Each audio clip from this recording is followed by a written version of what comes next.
بسم الله الرحمن الرحیم. میخواهیم یاد بگیریم که چطور با استفاده از یک تابع یا فانکشن بسیار مفید در اکسل واحدها را خیلی سریع از یک سیستم به سیستم دیگر تبدیل کنیم.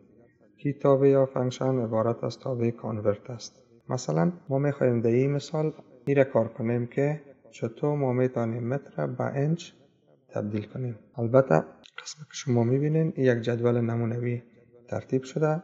قبلا که ارقام به متر داده شده، ما ایران میخواهیم به انچ تبدیل کنیم. مساوی کانورت قوس شروع سل مورد نظر و بعدن کاما و بعدن کاما سمبول ام باز کاما سمبول انچ قوس بسته میکنیم، انتر میکنیم. دیگه بر ما نشان میده که 1 متر مساوی به 39.37 انچ است و به می ترتیب 10 متر مساوی به میشه به 393.7 انچ.